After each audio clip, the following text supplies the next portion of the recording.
25শে December সবাই যখন আনন্দেতে মগ্ন, ঘড়িতে তখন আনুমানিক রাত্রি 11টা বেজে 25 মিনিট। প্রতিদিনের মতো কাজে থেকে বাড়ি ফিরছিল বছর 25-এর একটি মেয়ে। রাস্তায় একা একটি মেয়েকে দেখে প্রায় বছর 40-এর একটি লোক এসে মেয়েটিকে বাড়ি ছেড়ে দেওয়ার কথা বলে। আর মেয়েটি না বলায় মেয়েটির উপর শুরু হয় নোংরামি। তাকে রীতিমতো জড়িয়ে ধরে গলা টিপে চুমু খেতে থাকে। সেই মুহূর্তে রাস্তায় কেউ না থাকায় মেয়েটি শ্লীলতাহানির শিকার হয়। প্রশ্ন এখানেই, রাজ্যে তাহলে নারী সুরক্ষা কোথায়? কোথায় প্রশাসনিক ব্যবস্থা? ঘটনাটি ঘটে মুকুন্দপুর এলাকা সংলগ্নে। কার্যত মেয়েটি একজনকে দেখে যখন চিৎকার করে ওঠে, তৎক্ষণাৎ লোকটি সেখান থেকে পালিয়ে যায়, কিন্তু রেহাই মেলেনি তার। বেশ কিছু ছেলেমেয়েরা মিলে বাগাজুতিন স্টেশন থেকে সেই লোকটিকে ধরে, আর তারপর চলে গণধোলাই। রীতিমতো মারধরের পরে তাকে নিয়ে যাওয়া হয় survey park women police station. সেখানে জিজ্ঞাসাবাদের পরেই অভিযুক্তকে গ্রেপ্তার করে পুলিশ। আসুন জেনে নেব সেই মেয়েটি এবং তাকে যারা বাঁচিয়েছে তারা কি বলছে। কোথায় বাড়ি? এটা পশ্চিমবঙ্গের বাড়ি ভাই, বাড়াইপুরে বাড়ি। কোথায় বাড়ি? বিহার বলছে, বিহারে।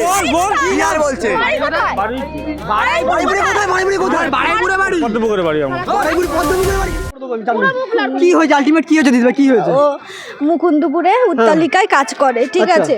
তারপরে আমি এরকম যাচ্ছি কাজ থেকে বাড়িতে, ঠিক আছে। আমাকে আপনি একা ছিলেন? হ্যাঁ, আমি একা ছিলাম, কেউ ছিল না রাস্তায়।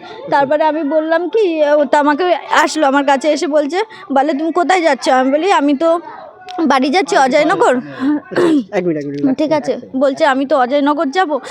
আমি বলছে চলো তোমায় ছেড়ে দিই। আমি বলি না, আমাকে নিতে আসবে, আমাকে ছাড়তে হবে না। বলে ঠিক আছে, তোমাকে ছাড়তে হবে না, তাহলে আমি তোমাকে জড়িয়ে ধরে কিস করবো। আমাকে জড়িয়ে ধরে, না স্টেশনে না, ওইটা হলো মেট্রোর ওখানটায়।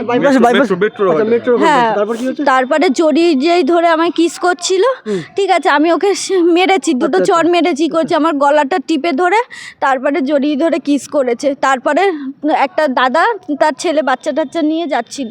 তারপর সেই দাদাটা বলছে কি হয়েছে গো দিদি, আর আমার ফোনটা ফেলে দিয়েছে। এই কাকুটা আমার ফোনটা তুলে দিয়েছে। তারপর ওই দাদাটা কি করলো, ওই ছেলেটাকে মানে একে ধরে মারলো। এ কী করলো, দৌড়ে পালিয়ে গেছে। তারপরে ইনি ফোনটা খুঁজে দিয়েছে বলে আমি ফোন করে ডাকতে পেরেছি। যে ভদ্রমহিলা যেটা বলেছেন ওটা অ্যাকচুয়ালি ঠিকই ছিল।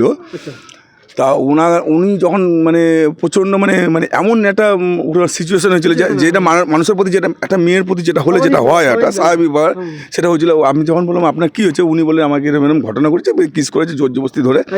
তা আমি বললাম আপনার ঠিক আছে চলুন। বলে না দাদা আমার ফোনটা পড়ে গেছে। আমি তখন ওনাকে ফোনটা আমি ওখান থেকে তুলে যখন ওনাকে নিয়ে আমি আসি, চলুন ওনার ছেলেকে ধরবো। তো একটা ভদ্রলোক ওনাকে ধরতে গেছিলো, কিন্তু ওনাকে না ধরে মেরে ওনাকে তো ফেলে দিয়েছে।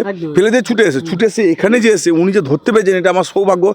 যে আজকে মেয়েরা যে পশ্চিমবাংলার বুকে, বাংলাদেশ তো না, এটা তো ওয়েস্ট বেঙ্গল। তা ওয়েস্ট বেঙ্গলে ভারতবর্ষের বুকে এটা কেন হবে?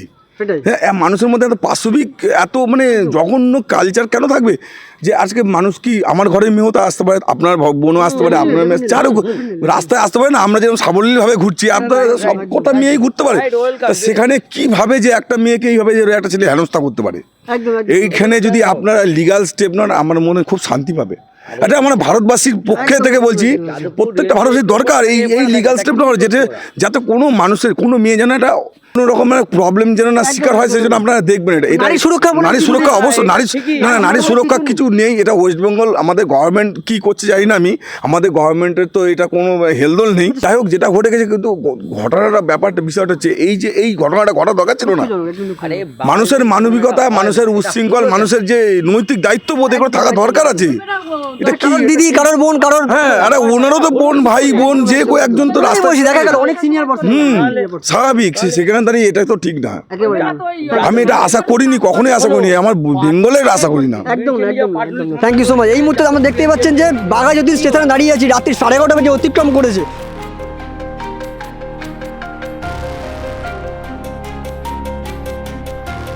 ক্যামেরা সৈকতের সঙ্গে সুজিত হালদারের রিপোর্ট, RN টিভি বাংলা।